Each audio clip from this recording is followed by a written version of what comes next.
Welcome to Roundhouse Roulette, a Walker, Texas Ranger podcast. Thanks for joining us as we recap and review one of the 200 existing Walker, Texas Ranger episodes randomly selected by Roundhouse Roulette. I'm Evan Dalton, here with my brother Adam. What's up? Oh, no. And a man who once broke a horse while playing a hand of poker, Mr. Bob Leahy. How the heck are you doing?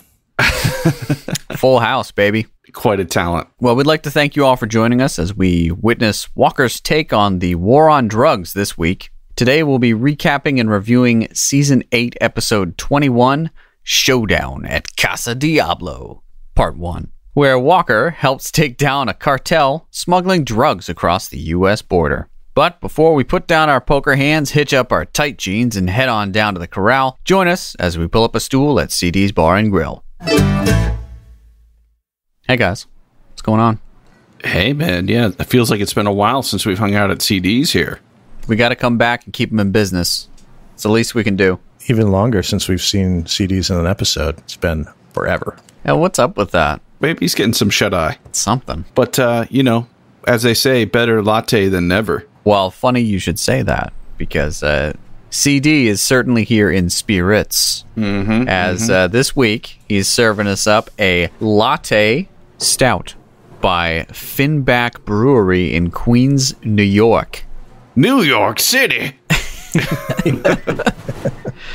I don't think they've ever made salsa in New York City, but they apparently make beer there. This one is apparently a stout with coconut, cardamom, and coffee. What is cardamom?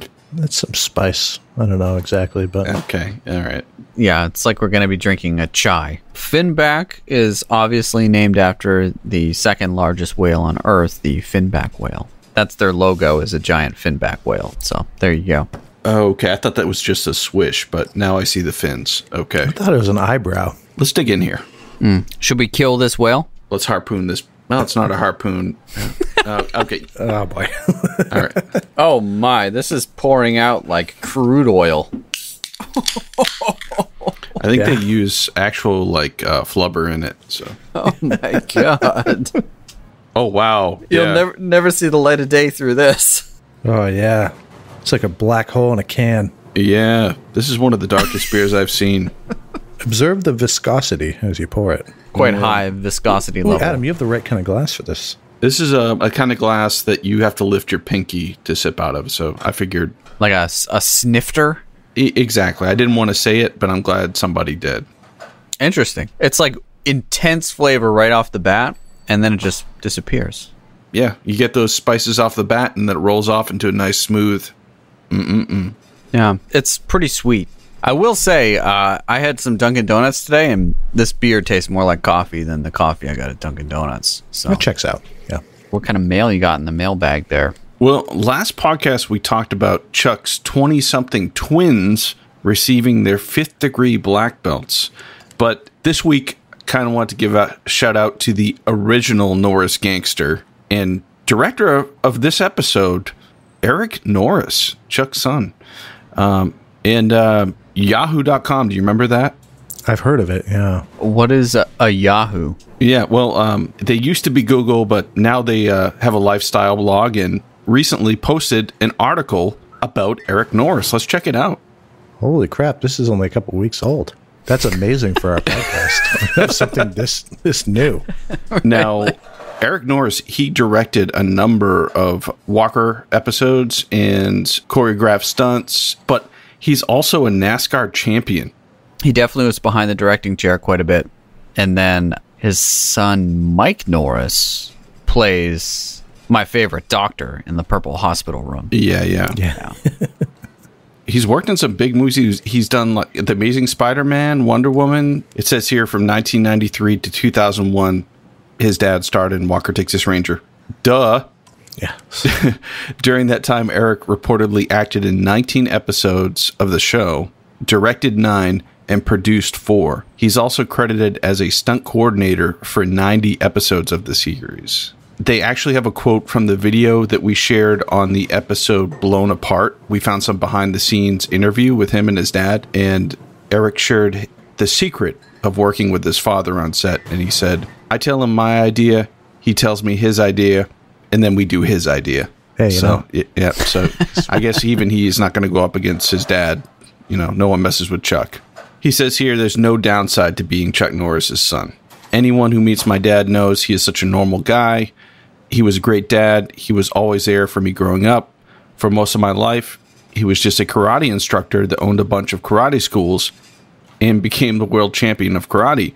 It wasn't until I was in high school that he started to get famous, he said. But shout out to him. He's had an amazing career, even aside from working in action movies and TV and stunt coordination. The fact that he's a NASCAR champion is insane.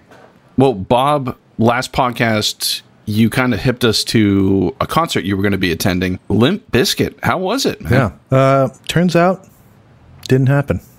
Because of all bands that would cancel a tour because of COVID, this would be the last one I would expect to do it. Maybe them or like Kid Rock. Right. Like, they just don't give a you-know-what. They don't give a nookie about most things. There it is. Yeah. But because we already had an Airbnb booked, this is up in northern New Hampshire. Mm-hmm. We still went up there. We went to Fun Spot. Oh, yeah, we've been there. Yeah. Oh, yeah. Fun Spot is like it's like the Grand Ole Opry of arcade games. And if you're vaguely interested in that and all and have not seen the documentary King of Kong, you need to just stop listening to this podcast and watch that right now. It's unbelievable. I wish you wouldn't tell people to stop listening to the podcast. I'm making an exception here. I feel like we do it pretty regularly. Maybe it's not just you. It could be me, but... I'm pretty sure we tell more people to stop listening to us than listen to us. Well, we figured they're already listening to us, so we don't need to tell them to listen to us. But sometimes we do need to tell them to step back. Yeah, take a breather, and when you're doing it, watch these old guys play Donkey Kong. Unbelievable. Unless you can go to a Limp Bizkit concert, in which case do that. Yeah! Moving on here, I was surprised What's this podcast about? I don't remember anymore. Let's get back to the topic here, okay? Because I was, cruising around the internet, as you do. And as one does. Came across some Walker Texas Ranger clips on YouTube, only to discover that there is now an official Walker Texas Ranger YouTube channel that was just started like last month. Huh. What? Because of our podcast, you think? Definitely not. Do you think? No? Okay. I think so. They're like, oh man, there's a revival of Walker Texas Ranger. It's like a knee-jerk reaction to the reboot. Before the podcast, was there a Walker Texas Ranger channel? Not an YouTube? official one that I've seen, no. Do you think when people talk about Walker Texas Ranger and try to defend it, they're like, there's a podcast now? This is going to make our job a lot easier because they're going to literally have some really cool packaged clips that we can pop up on the website. You think they're going to put us out of business? Why would you listen to a podcast when you could just watch Walker clips? Again, you're telling our listeners. No. We're safe. We're safe. Okay. But yeah, anyone out there on the YouTubes, just a little public service announcement. There is now an official Walker Texas Ranger YouTube channel, so go follow that. It really is a greatest hits channel, so definitely check that out. So Adam keenly spotted what we like to think of as sort of real-life Walker crossovers, where characters who at some point have been touched by the Walkerverse end up meeting up in real life. Those of you who may recall Emilio Rivera, and you may say, who? To that, we'll say Juan Loco Morales from Test of Faith. Then you know exactly who we're talking about. And it looks like he was in L.A. Hitting up Trejo's Tacos. And who would happen to be there but Danny Trejo himself, who also stars in 2 episodes of Walker Texas Ranger. Now, the question is, of the things they spoke about, do you think one of them was being on Walker Texas Ranger? My guess is no. Yeah, no. Not a chance. Probably not, but I hope so. I will say Danny Trejo is wearing a pretty banging cross necklace and then also a lapel pin of himself as the character Machete. Yeah. It's all about the brand, you know? You gotta sell yourself. But he's one of those guys that he can do that and you just love him more for it. Oh, totally. You know what I mean? Some people do that and you're like, all right, man, just stop. But Danny Trejo can do anything like that. And you're just like, dude, you rule. Anyway, moving on here. We heard from our friend of the show, Elena. And she hit us up on Facebook. What'd she say, Evan? She is apologizing for Howard Stern's brash tactics. She said, oh my God, you listen to Howard Stern. He is like the most dreadful interviewer ever. Yeah, I think she's 100% correct. Shout out to her and hope she's doing well. She kind of hipped us to Chuck Norris's book, which I've got a link to here. The Secret Power Within, Zen Solutions to Real Problems. The audio cassette is more than the paperback. Oh, man, we got to get our hands on the audio cassette. Why didn't we think of this? I got a cassette deck right over there. You're going to be doing some transfers. What are the odds that Chuck Norris reads it? Yeah, this came out in 1996. I said there's a 50-50 chance he doesn't even... I'm just going to stop you guys right there because Sarah got it for me for my birthday, unsolicited. The audio cassette version? The hardcover. Let me go grab it. Okay. Let me just walk over here to the bookshelf. Well, the one thing I noticed about this cover, it's like a giant picture of Chuck's face, and he's always looking at you, no matter where you move the cover. It's like you can't, if it's lying down, he's looking at you, but he's also on the spine. He's looking at you when he's on the bookshelf. And then you turn it to the back, same picture. He's back there too. It's like he's always watching you. Can't escape. No, all this to say, Elena gave us a little excerpt from this book where he talks about the boy who puts his karate belt in his dead sister's coffin. That was really sad. That's in this book because they worked that into a Walker episode. I'm going to read this, and it's probably going to change my life, but hopefully, more than changing my life and making me a better person, I hope I get some Walker tidbits out of this book. But before we move on here, you know how like on the back of the book, they have the press and other authors say things about the book so that you'll buy the book? Sure. Here's the cast of characters we hear from here. We've got Burt Reynolds. Okay. We've got Roger Moore. Coming in with the big guns. We've got Priscilla Presley, Elvis's wife. Yeah. Because apparently Chuck Norris trained Elvis and her in the 70s. And last but not least, we've got Bob Barker from The Price is Right. That's maybe the greatest lineup of endorsements on the back of a book ever. Yeah, I'm not even going to read what they said because it's irrelevant. It is. Yeah. It's irrelevant. Yeah. By the way, the cassette is out of stock, guys. So, Adam, I'm going to need you to read that into your mic setup right now. Not right now, but read it later. No, I can do it now. We've got a few hours, guys. I can. Okay, yeah. Let's crack it. It's pretty thin. It's more of a pamphlet. Wow, that is really thin. Yeah. How many pages we got there? It's about 180. Oh, but yeah, looking forward to digging into that. And shout out to Yelena there. Well, we've got a lot to cover this week, so let's get on into it. If you're watching along at home and don't want any spoilers, hit that pause button and watch Season 8, Episode 21, Showdown at Casa Diablo, Part 1. And come on back to us. Welcome back. Let's dig into this beast. This episode originally aired on April 28th in the year 2000. And it opens on a big rig cruising through a farm field. That it does. And there are two, judging from their accents, they're Mexicans. And they're driving this big rig, and they're talking about, oh man, this is my last haul, and I guess they're, driving contraband across the U.S.-Mexico border, and they're like, I'm going to go open up my own shop after this. Yeah, one guy's like, I'm out after this, and the other guy's like, why would you ever be out? Those police are dumb. They'll never find us. And they both start chuckling, and just as soon as they chuckle, the boogeyman shows up in the form of Walker hanging off a helicopter. And Trevette on the other side. Both of them brandishing their firearms. And we've actually seen Chuck Norris do this a few times.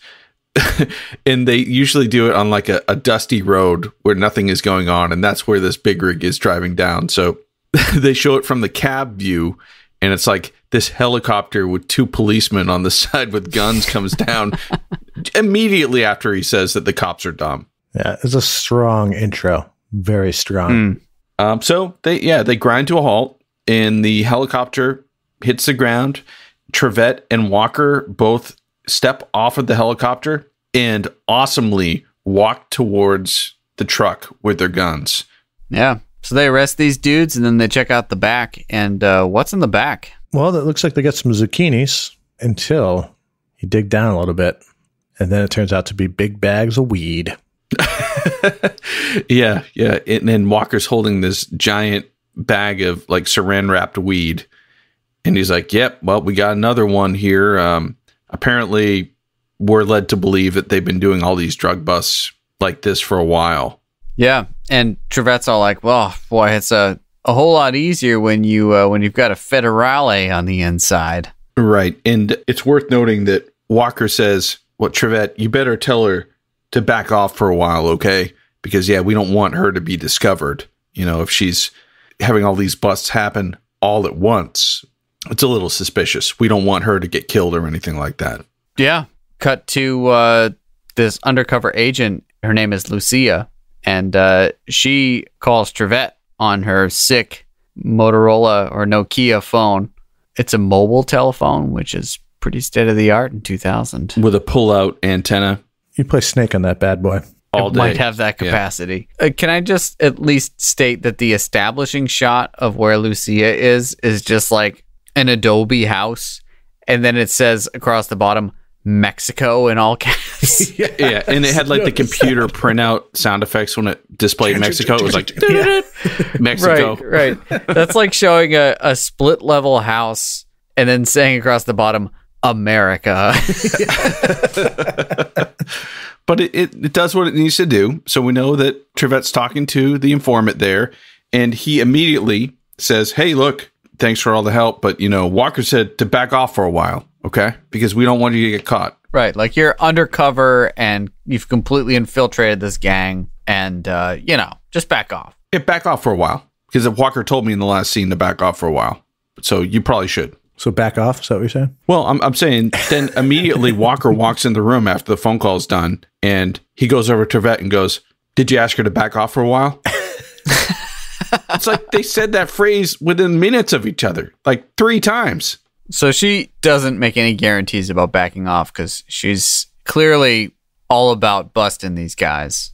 Yeah, and she's like, they don't expect anything from me. Don't worry about it, Trevette. I know Walker told me to back off for a while, but I'm cool. Wait, he told her to back off for a while? Yeah, we just talked about that. Okay. Yeah, okay. Yeah, he said back off for a while. Okay. Walker said that. Nice. Not indefinitely, just for a while. For a while. Yep. Okay. Well, we see the vicious Ortega brothers who are running this drug cartel, and they're pretty upset. The younger brother is super upset because Walker has basically just like single-handedly taken out millions of dollars from their operation. And the older one is he must have read The Art of Zen because he's very... Yeah, he's much more chill. He's very chill. He's like, yo, man, this is just one thing. It's not a big deal. It's just a drop in the bucket. And the brother's like, dude, it's not a bunch of people. It's one dude. It's Walker. Not they. Walker! So they're already gunning for Walker like 2 seconds into the episode. It's going to be good. So they're like, well, okay, we got to deal with this guy. And they're like, yeah, eventually we'll deal with Walker. And then it cuts to the credits. Superb.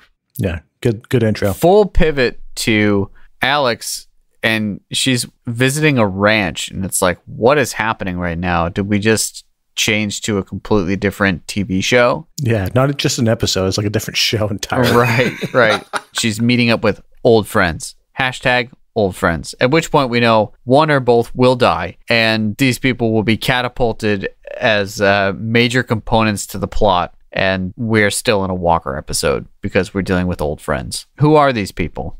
I think she was a former district attorney or maybe an ADA, right? Something like that, yeah. So she used to work with Alex. And he is just I think he was a former CEO turned cowboy. Yeah. Real looker, too. This guy's a handsome fella. Super rugged. Silver Fox. For sure. They're Jake and Nicole Talbot, and they own Talbot Ranch, which is right on the Mexican border. Right. Real close to Dallas, from what I understand. Yeah, hours away from Dallas. And, Alex is getting to look around, and she meets the foreman, whose name is Travis. And we know right away that Travis is a bad guy. Yeah. Just immediately. A little bit, yeah. How many episodes of Walker have you seen, Adam? Come on now. I can only watch one a week. It's actually kind of the burden that, we've been dealt is now I can only watch 2 episodes a month when before I could watch as many as I want. All right. Okay. Let me frame it this way. We meet Alex, and Alex is seeing her 2 best friends, and then these 2 mysterious horsemen ride up. One of them has a weird accent. His name is Travis, and he is introduced as an important player on their farm, but we hear no actual lines from him whatsoever before he leaves. He's totally a bad guy. Yeah. I will say, now that I think of it, in Walker episodes, I think they introduce all of the bad guys before the second commercial break. That makes sense. Anyways, so Alex is all like, boy, you guys live on paradise. This is so fantastic. And they're like, well, almost paradise.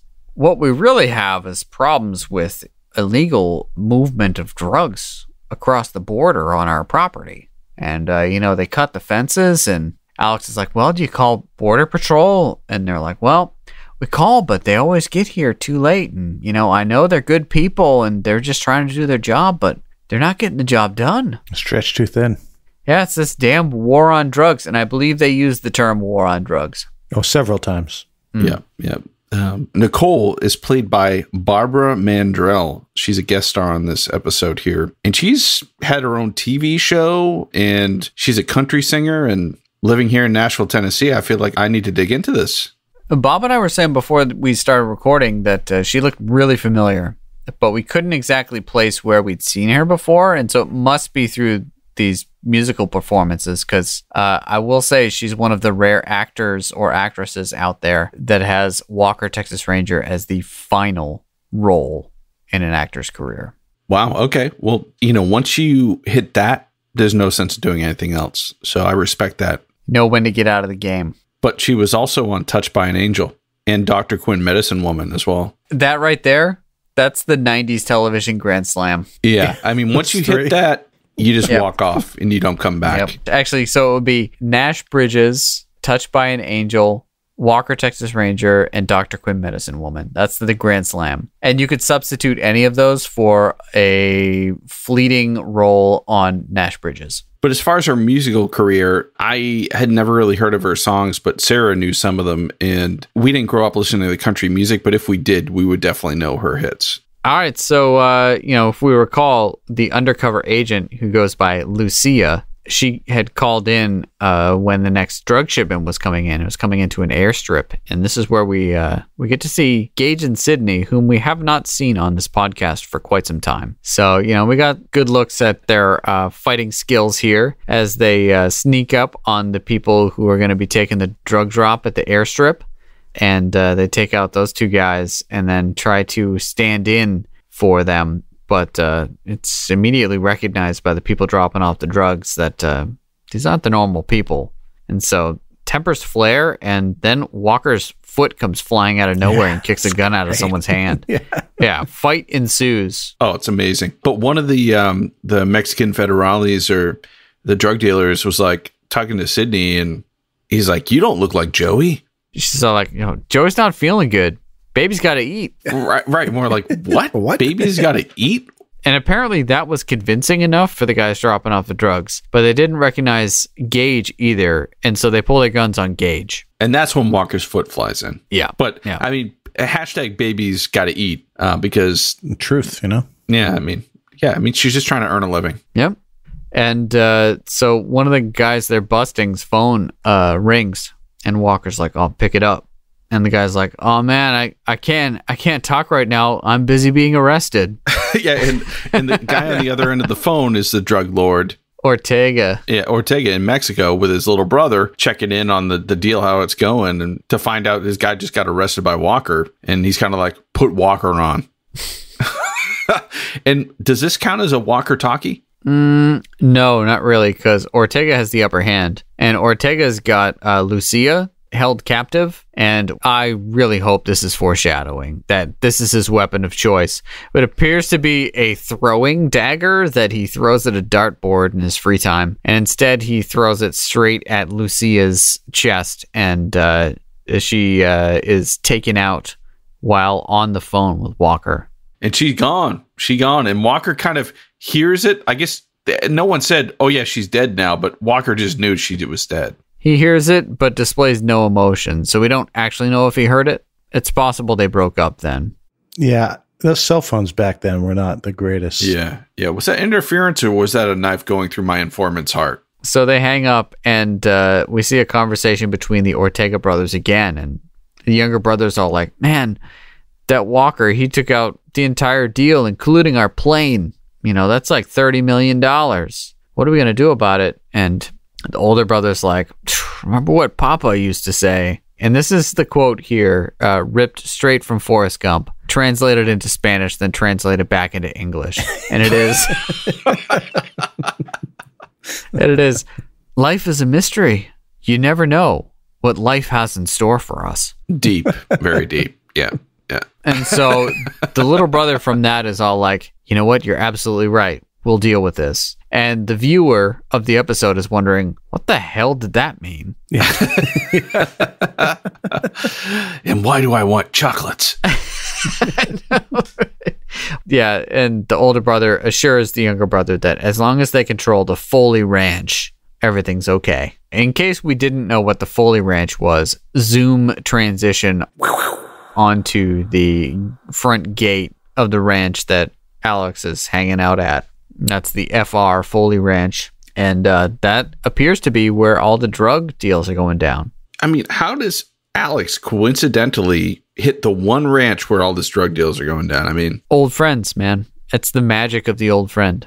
I guess so. So, yeah, zoom back to the Foley Ranch and, there's a deal going down. Hashtag old friend Jake is all like, well, I guess, you know what? I'm just going to go down and I'm going to help out Travis with those stray horses he was going to go wrangle. Yeah. And this is the point where we're like, is he in on it or not? Is Travis in on it? Is he the bad guy? Yeah. Like, he's a former CEO. He's got tons of money. Like, he probably doesn't need this, right? Right? Jake is the CEO and Travis is his lackey. That we're like, does he know what Travis is doing down at the border? Is he going to go seal this deal? And so Jake is on his horse and riding off, I guess, towards the border fence. And he sees kind of like a reflection in the woods. And it's like, it looks like a Mexican guy with like a signal mirror, right? Yeah. And so he gets off his horse, dismounts, and pulls out a pretty sick rifle and stealthily goes down the hill. And I mean, the moment he started doing that, we knew what was going to happen here. Especially because all the guys down there at the border all had like Uzis. And he's got like a single shot rifle. Right. And he pulls up the gun and is like, all right, guys, drop it. Freeze. And everyone's like, oh, all right. Right, yeah. We've got you severely outgunned. But yeah, we give up. I'm going to throw this out there. We see a group come across the border with drugs to drop off for Travis to pick up. And it's like 8 guys. Yeah. Why are there so many of them? Well, we didn't see the payload. Why do they need all of them? But the people, it's like one guy picking it up. Right, yeah. I don't know. This episode moves too quick to think about that. So let's go on here. So yeah, what happens is Jake gets all the people smuggling their drugs to put their guns down and all this stuff. Yeah. And out behind them pulls up Travis, his buddy, and we're like, oh, is Travis, help him out or whatever? And Jake's like, all right, if you can pick up that gun and hold them here while I go get the police, we'll be all good. And Travis is like, oh, okay. And he walks out in front of Jake, picks up one of the bad guy's guns, and turns around and shoots him. Yeah. We did see it coming. We knew, again, old friend, they die hard. Every time. Mm-hmm. So pretty rough. And the drug deal goes down, and unfortunately, Jake has some collateral damage. And we now know that Travis is in cahoots with the Ortegas in Mexico and is part of their smuggling operation, bringing drugs across the border from Mexico to Texas. So Travis goes back to the ranch and makes it sound like he just found him and he must have got killed by these guys or whatever. I mean, this woman may be a country star, a good singer, but oh my God, the overacting was a bit much here. I was like, okay. Alex is all shaken up too. And she calls Walker and it's like, something terrible's happened. You got to come down here. And he's like, I'll be right there. And that's when I looked at the map to see how far away Dallas was from the Mexico border. Yeah. I'm like, right there or be there in like 6 hours. Well, we did see him in a helicopter in the same episode earlier. So it's true. He does have pretty good access to that chopper. I mean, we're from the Northeast where like if you had to drive an hour to get somewhere, that was prohibitive. We're like, oh, no, man, that's like forever away. But in Texas, you can drive like 90 miles an hour and people don't care if they have to drive multiple hours to get somewhere. They'll just do it. That's true. Yeah. So, of course, Walker's there immediately and he's on the case. And he meets up with the local sheriff, whom I'm hoping you guys recognize as Blue Deckard. I didn't when it went down, but when I was looking at the IMDb, I was like, oh, I remember this guy. Yeah. Walker, Texas Ranger, stalwart.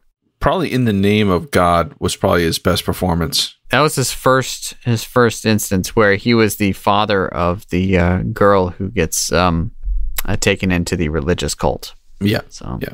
But he's a sheriff now here. Yeah, he's the sheriff in this case. And Walker shows up and is all like, well, I know you think this case is cut and dry, but I'm just going to stare at these footprints in the ground and tell you exactly what happened.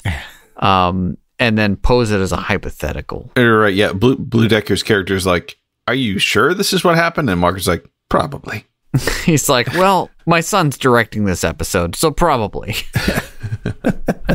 Shout out to Eric Norris. But apparently they have Travis and the rest of the people working on the ranch at Blue Deckard's headquarters, and Walker knows that they're being questioned. So he asked about them there.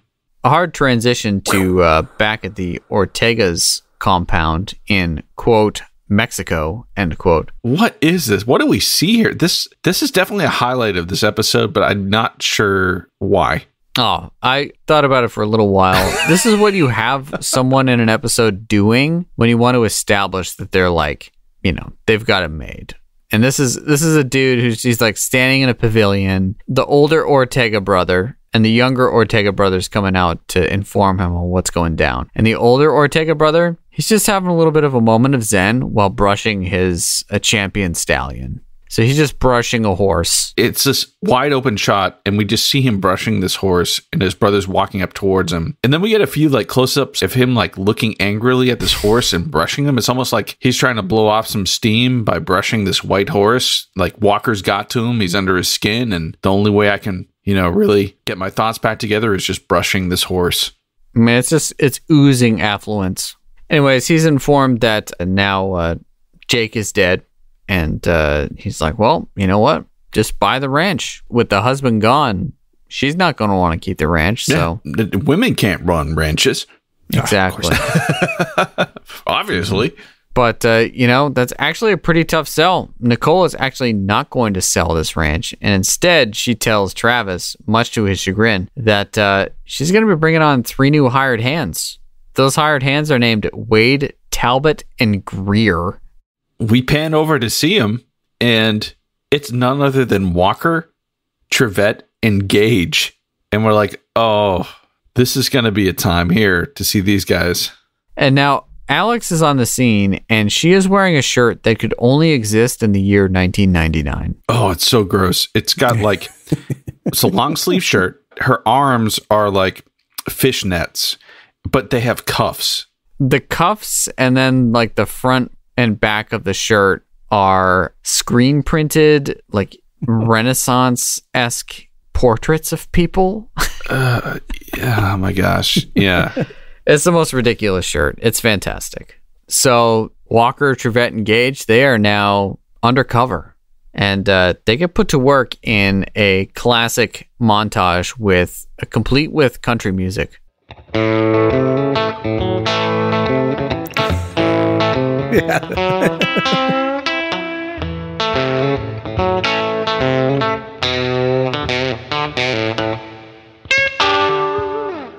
Gonna build a fence. Yep, pretty shovel much. Some horse manure. Shovel up some horse poo.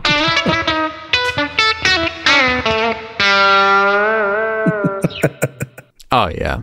So, well, they're getting put to work, and it's like, Gage has to shovel horse poo. Trevette has to throw these giant hay bales around, and Walker gets driven out into the middle of a field and told he has to build a corral, and he gets left there with like a bunch of materials, and you completely know it's like, is he going to build the complete corral in one day? Of course he is. Just with a post hole digger. That's all he's got. No other tools. That's all he's got. Meanwhile, while they're being put to work, Travis goes back to his office, and he's chatting with the cartel, and they're like, hey, you get your bonus for shooting Jake and keeping things on the down low. And Travis is like, well, thanks for the bonus, but she's not going to sell this place, but I'm trying to get her to sell it. And they're like, oh, that's all right, man. Just the next shipment's coming in on Sunday at 5 p.m. And he's like, oh, hold that thought one sec. And he pulls out this like how to make evidence notebook for myself, like to write down, Right, this planner. He's like, okay, hold on, let me just scribe this down in my paper planner. Okay, yep, I've got the appointment here. I won't forget it. I'll just put that in my top drawer, and we're all good. Drug deal, 5 o'clock. In my it's down. I got it. Perfect. Yep, I got it. No worries. And then we get to see a clip of the new widow, Nicole, sniffing a sweater from her husband, which is, very weird. Sure, I guess, but also just like, just randomly out of nowhere, we get this hit of emotion. Oh, I mean, if you get Barbara Mandrell in your show, you got to give her a chance to shine, and this was her chance. Yeah, that's true. And Alex comes in and comforts her in Alex's ridiculous shirt. And just as Alex is comforting her, there's an extremely hard transition back to the hard work montage with the stupid country music. Oh, we got it. Yep. Extremely hard transition. Get back into it. Yep. Oh, I'm so sad. Wait. What?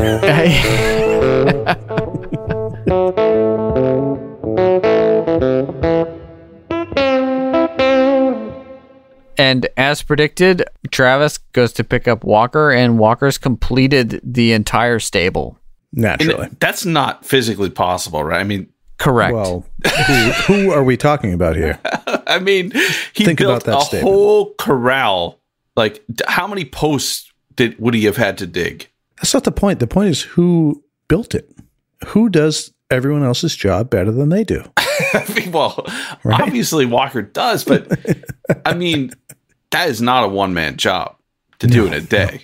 Oh my gosh. It's kind of why we watch the show at the same time here. And when Travis pulled up to find it completed, Walker's there just like his denim shirt unbuttoned to expose his bare chest. He sweat a little bit. A little bit of perspiration, yeah. But he wasn't like wiped out. It wasn't that big of a deal. He was only digging holes in the hot sun. Yeah, I would say there are 40 holes, 40 posts that have to be put into the ground, perfectly perpendicular to the ground, such that 3 rows of timber can then be attached between each of these posts. It's not physically possible for a human being to do that in one day. He didn't do it in one day. He did it in a few hours. Right, you're right. Absolutely. Yeah, because it was still daylight when he came to pick him up. Yep. Yeah.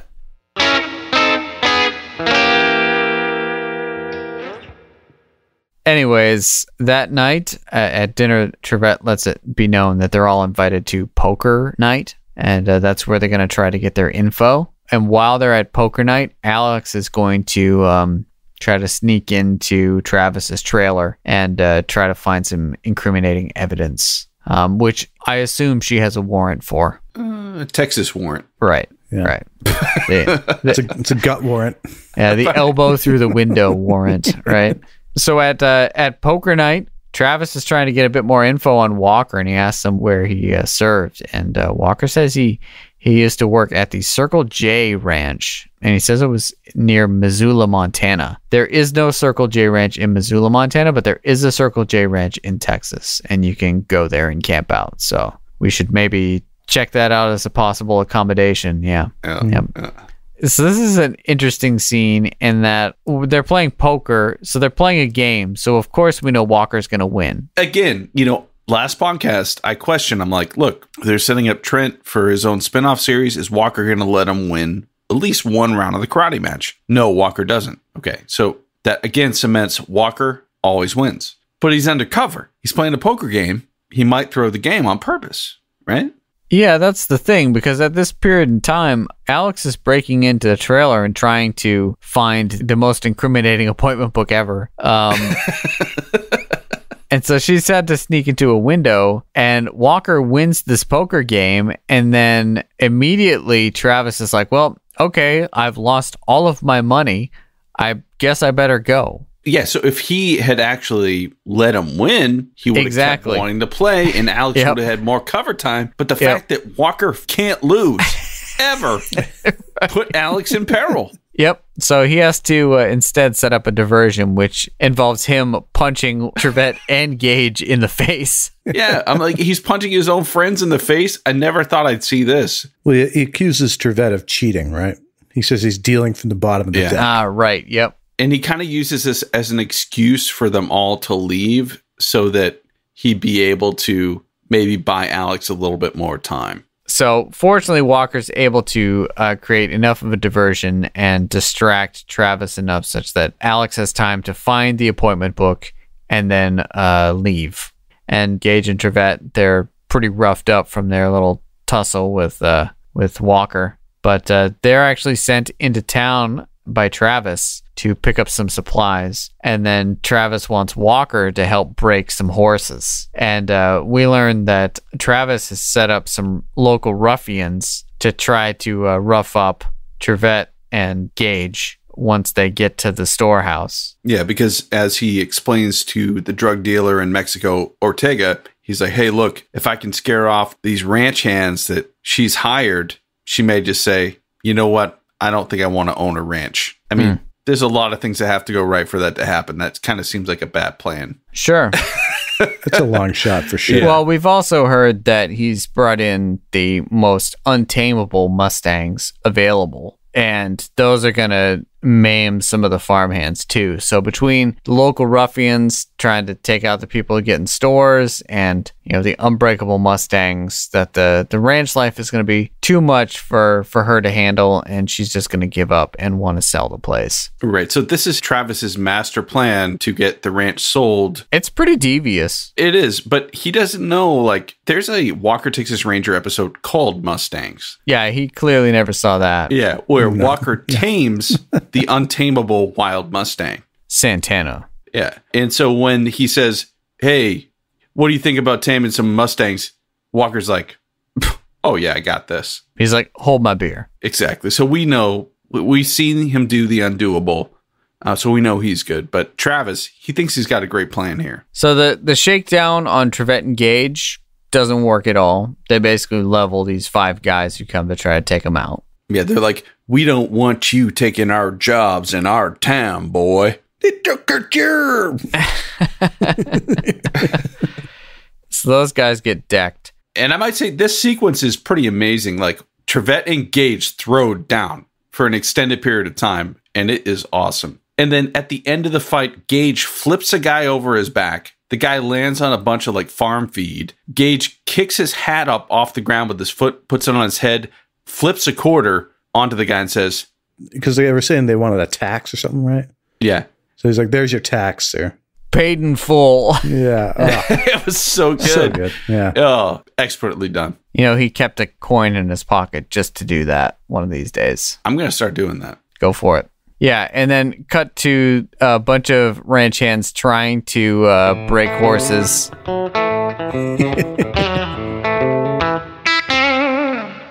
And completely failing at it.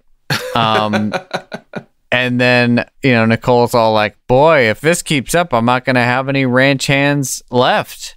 And Walker's like, all right, I'll do this. And he basically goes and in sequence breaks like 5 horses. Yep. Right. And they show, I'm assuming it's his stunt double, Kenny. I don't know if he did horses, though, too, because that's a different skill, right? But whoever was Walker's stunt double on these horses didn't have a brain after this. Did you see how they were shaking? Like, these horses were shaking the Walker stunt double like a rag doll. Bucking broncos, baby. It was unbelievable.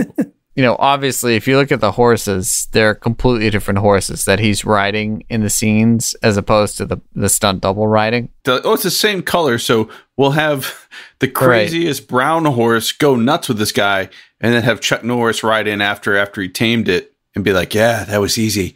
Why don't you bring me another one? Does that really happen? Do people just come off breaking a horse and then go back and break another one? I think you just do one and take a break, right? Yeah, I think you take the day off after that. After one horse. Just like wreck you. But, and anybody out there who's actually done this stuff, let us know. But Walker's character is like, I just broke a horse. Bring me another. I believe they refer to it as bustin' broncs. Mm-hmm.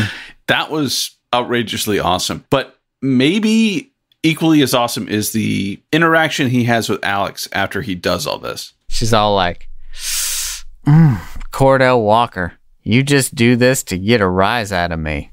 And he's all like, did it work? And she's like, it sure did. And then they're playing coy because they're engaged at this point. But, they can't really show that they know each other. Them going undercover is like some perverse role-playing thing. Yeah. It so is. It so is. Anyways, apparently watching her fiance ride broncos for the afternoon is something that gets Alex going. So, after busting broncos, Walker and the Rangers are back up on the horses trailing Travis. And Travis and three guys, they take off on their horses for the drug handoff in the middle of the day. Pretty obvious where they're going. And, they meet up with the folks with the drugs. And again, there's a group of probably 8 drug runners. Heavily armed. Yeah. Right. With automatic weapons. I think I saw more than one Uzi, though, in this episode. That's right, yeah. Well, this is later possible. Season, so they had the season 8. They could have splurged for a second Uzi prop. Yeah. Yeah, it's 3 guys to pick up the drugs this time, but Walker steps out from behind a tree, and he and his Ranger compatriots, they drop everybody. The best part is, the deal's about to go down. Travis is meeting up with the people coming from across the border, and this shot is literally Walker appearing from behind a tree out of nowhere. Yeah, he just steps out. Yeah, he had to have been standing sideways. And they said action, and he just was, whoop, I'm here. They're like, who are you? And he's like, I'm a Texas Ranger. And then they just start wrecking house. Yeah, I think Travis goes, kill him. Yeah. So good. So, obviously the Rangers come out on top because they usually do. And they've got Travis in custody now, and they're like, okay, now you've got to make the call to the Ortegas. He's like, I don't have to do this, And they're like, well, you're going down for the death of our friend Jake, and your cooperation here might make the difference between you having life in prison or getting the lethal injection. They really spell it out for him. So he makes the call and says that they're ready to sell the ranch, but that one of them has to come out and pay in cash. Okay, I'll send my brother with the cash. Right, exactly. I'll send him with the nice helicopter and the cash. Now, maybe they know something's up, but this helicopter lands, right? And then 5 guys get out. They're all holding machine guns. Yeah. And if this deal were legit, all it is a real estate transaction. And so this guy's showing up with a helicopter and guys with machine guns. It's like, what are we doing here? But anyways, their machine guns seem to be pretty warranted because, again, Walker steps out from behind an object. And this is one of my favorite shots because it's like juxtaposing Chuck Norris with a gun against 8 bad guys with Uzis. And it's like him doing a Western draw at high noon. The gun's at the hip, right? It's way down here. Totally inefficient. That's not how you'd want to shoot a gun. But anyway. But it looks awesome. Yeah. Oh, exactly. Yeah. It looks great. Yeah. They're like, oh, what are you going to do? 1 guy versus 8? And then Gage and Trevette come around the corner with guns, and they're like, how about 3 on 8? I mean, it's better, but... It's still not great. Yeah. But, Right. And they're all like, well, okay. And then they open fire on the 3 Rangers. No one connects, but the Rangers connect on every bullet. Take every guy out. Stormtroopers. Yeah. Right. And then it's like once the guns stop, which is, within a few seconds, now it's hand-to-hand combat. For sure. So Walker has a nice little hand-to-hand with the brother and comes out on top. as he always does. No surprises there. Take that guy into custody, and then the drug smugglers who got sent back to Mexico, they call Ortega, and he's like, whoa. You mean to tell me that this deal didn't go down well? He's like, well, it's either me believing you guys or me believing Travis. And I'm going to believe Travis. And he slams the phone down. And then this other goon, essentially his Lazarus, right?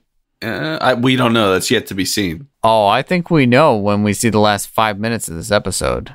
Or the last 2 minutes of the episode. Oh, okay. Yeah. Yeah. He's his Lazarus. He does the dirty work. I didn't know if he was the same guy, but okay. Yeah. Yeah. So this guy, he runs and he's like, hey, man, turn on the TV. And so Ortega turns on the TV, and it's this really cheeseball like newsreel going on. It's like, and this is like the Mexican news channel in English for him. Yeah, I thought yeah, of that good too, point. but I was just like, good whatever. point. Maybe he's got a satellite. Yeah, Sure. Yeah. Or, he's in Mexico. Maybe he's in Baja. He's got a good antenna on the roof. Yeah. Yeah, okay, yep. So the local news station is reporting on the fact that Ortega's brother's been taken into custody by a group of Texas Rangers led by Cordell Walker. And then it shows this still image of Walker's face from like an earlier episode, and it just says Texas Ranger Cordell Walker on it. Because they superimposed it over the actual shot, you can see the font moving on your screen. Yep. I mean, that enrages the older Ortega brother. And the whole time what has he been like drinking on? It's got to be tequila.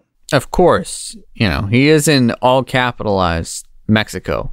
Let's just say he doesn't get to the worm at the bottom of the bottle because he throws the remainder of the bottle at the TV. And it was pretty awesome. And his lackey's kind of like, whoa. Yeah, he's wound pretty tight now. Yeah, he's kind of has it in for Walker, and the episode's almost over. I don't know if he's going to be able to get back at him. And he tells his lackey, he's like, call up General Hernandez. It's time for him to repay his debt. And we're like, what? It's pretty realistic at this point. Mexican drug cartels are pretty tied into pretty much everything. All levels of government. Yeah. So, cut to back in Texas, and not quite, but Alex is preparing for a trip, and he's very much against Alex going on this trip. She's going to go see General Hernandez. Well, we see the writing on the wall right off the bat. Yep. This is not good. So the entire DA's office has been invited to go visit General Hernandez in Nuevo Laredo in Mexico. And what could go wrong? And the whole reason the invitation is because these drug busts you guys have been doing this whole episode has really helped the war on drugs. And, we just want to fly you to Mexico to thank you. Yeah. And of course, this is another case of the Walker I told you so. Now, if only Lucia had backed off. Sorry, what is the phrase? Yeah, he said, tell her to back off for a while. Yeah, if Lucia had backed off for a while, she'd still be alive. But she didn't listen to Walker, and she got a knife to the heart. So Walker is saying to Alex, like, I really don't want you to go. This is a bad idea. Maybe you should back off for a while. Right. From his perspective, he just took down the brother of one of the leading drug cartel leaders in all of Mexico and didn't get the whole ring there. So, seems risky. So basically Walker's all like, well, I don't really want you to go, but I know you want to go, so you'll end up going. So she does. And guess what happens? They fly into Mexico. Everything's cool. They send like a limo service for her. It's a 3-car caravan, right? You get the normal car in the front, normal car in the back, limo in the middle. We've seen this before in another episode, and we saw the same thing happen in that episode. The Irish episode, right? Yeah. Oh, yeah. Oh, yeah. All right, we'll get in that later, but what happens here? They leave from one of their meetings and file into the car, and they're headed off to their own thing, and Alex is having a great time. And this henchman calls into Ortega, and he's like, oh, they're right here. We've got their car. And Ortega's like, do it, man. What are you waiting for? And he's like, oh, really? Okay. And so he gives the nod to his buddy there. Out of the frame, the guy pulls out this giant bazooka, and you're like, yes, okay, do it. And they proceed to blow up the lead vehicle quite handily and pretty terrifying. Yeah, so Alex and Sydney see the car in front of them blow up in awesome explosion from this bazooka. And they're like telling the driver, back up, back up, back up. And so they start backing up. And I guess there was another car behind them, but they don't show the car behind them. They show like a box truck close off the alley. So they're kind of like caught in the middle. And the guy with the bazooka is running across rooftops and finally gets in range and fires off another one and takes out the other protective detail, which only leaves Alex and Sydney in this other car. And it's kind of like, Sydney's like, I better just surrender my firearm and see where this goes. It should also be stated that the sound effects for the bazooka are insane. Yeah. It's like Star Wars noises. So good. So these things all happen and they've been kidnapped and we're all like, man, how are they going to resolve this? At which point, to be continued.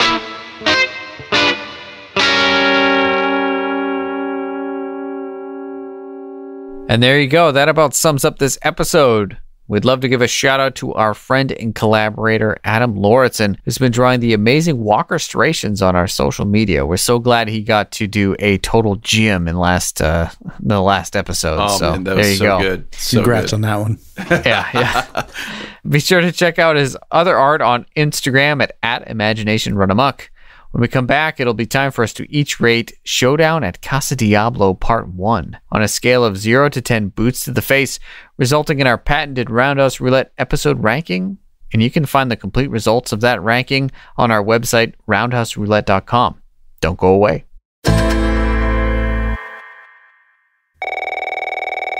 Howdy.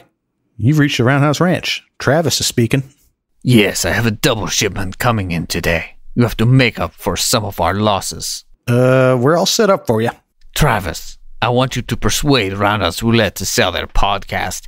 With their platform, we'll be able to submersively spread our political agenda well beyond the Mexico-U.S. border. And more importantly, we'll have a shell company with which to wash our drug money clean. I'm working on it, Mr. Ortega. I brought in some of the meanest broncs this side of the Rio today. I expect some broken bones and packed suitcases by this afternoon.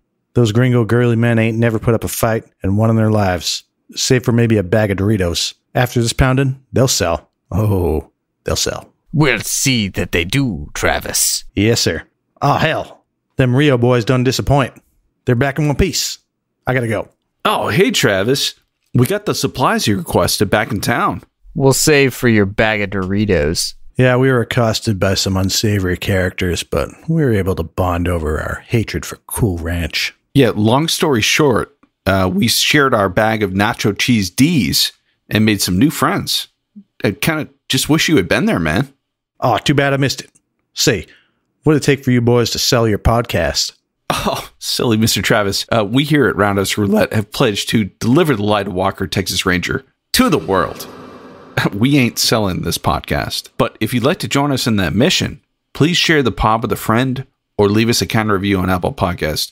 It truly helps other Walker fans find the cast. If you'd like to further support the cast, be sure to check out our fine apparel and vintage action figures at roundhouseroulette.com or join the fun on our Patreon page. Most importantly, though, we thank you for listening. Oh, hell. You boys may be dumb as rocks. You sure are pure of heart. I gotta go report back to the old boss man. I may be a dead man walking, but at least I can listen to your podcast on my way to the grave. Oh, Travis, you're so funny. Yeah. Well, welcome back. For season 8, this one was pretty good. I was keeping track of the fights here. I keep track of the stats for all the episodes, and I've started just sort of keeping track on sort of a running tally. And, it started off a little slow, but it peppered in fights throughout the entire episode. Serious thunder punches, and at least one roundhouse kick delivered by Chuck Norris himself. And, I was like, man, this episode is really lacking in explosions. And then the last 2 minutes happened. And, I mean, come on now. Pretty good on this episode as far as stats go. And plot-wise, it was entirely convoluted, but had the old friend trope. It had Walker winning at all points in the game, even though it was a season 8 episode. So he's sort of, not really, quote, in his prime, but he can still work a post hole digger like a madman. So, I thought this episode was pretty good. That said, like, is it a quintessential Walker episode? Actually, kind of is. Yeah, I know it. It is. You know, I was going to give it a 5. I'm going to give it a 6. I think it's pretty solid. Walker did so many things. You didn't mention that he comes in blazing at the beginning of the episode on a helicopter, guns blazing, and takes down a Mack truck with Trevette in tow. Supposedly, he broke 26 horses in this episode. Yeah, this was a great episode. It was good. It was good. I'm going to go 7 on this one. I got to. I respect that. Yeah. I agree. It started off with a bang, and overall, I thought it was pretty strong, right? We had a lot of fights. We had the absurd plot lines that were just way over the top. The Walker does everyone's job better than them. Oh, that's perfect. You know, busting Bronx. Busting Bronx, guys. Busting Bronx, building fences. I mean, that was great. And I feel like at the end of the episode, I kept looking for some like turn, because we go into this knowing that it's a 2-parter, which I think if you're a viewer in the year 2000 and didn't know, you wouldn't have known. Right. So you get to the end of the episode, you think it's wrapping up. And that's where I'm like, okay, where's this hook? You know, what's going to happen? It kind of all wraps up. And then we have this random thing like, oh, by the way, I'm going to go to Mexico. What could go wrong? And it seemed like they had a perfect 1 episode here. And you could have just let the story end, and I think it would have actually been better. But then I realized that the last like 5 minutes are where we get the explosions. So there it is. I think if it wasn't for the way it ended, I actually was going to give this one an 8 because I was feeling it. I could see that. But the ending brought it right back down to a 6. So still not bad. But yeah, the ending kind of was just like, really? Well, nice. Yeah. Well, that gives this episode a Roundhouse rating of 6.333 boots to the face. All right. And I think we can all agree that Ronald Reagan probably cooked up the war on drugs solely to create Walker, Texas Ranger episodes. But please let us know what you think on social media or by emailing us at roundhouseroulette@gmail.com. When we come back, we'll be spinning that Roundhouse Roulette wheel and selecting our next... Oh, no. It's a to be continued. Oh, wow. Yeah. Okay, yeah, sorry. Man, yeah. I was on autopilot here. Yeah, next week we're going to be reviewing Showdown at Casa Diablo Part 2, which I'm just going to throw this out there, guys. We might actually see a showdown at Casa Diablo. Oh, you think? I hope so. I didn't bring up the fact that we didn't see it in this episode. So yeah. Do you think we'll see some parallels to Lone Wolf McQuade? Doesn't he go to Mexico in Lone Wolf McQuade? we could see that. We could also see parallels to like Desperado with the throwing knives. Maybe we'll see Danny Trejo. One can only hope. Well, just remind us, what's the DVD synopsis for this next one? Oh, yes. Okay. So for part 2, when Alex and Sydney are kidnapped by a ruthless drug lord, Walker and the Rangers set out to rescue them. All right. Well, we hope you join us next time when we share our reactions to Season 8, Episode 22, Showdown at Casa Diablo Part 2. And in the meantime, share your opinions with us on Facebook and on Instagram at Roundhouse Roulette and on Twitter at Roundhouse Pod. And rate and review us on Apple Podcasts or wherever you get your fine podcasts. Thanks for listening, and until next time, may the eyes of the Ranger be upon you. When you're in Texas, look behind you. Oh, 'cause that's where the Ranger's gonna be.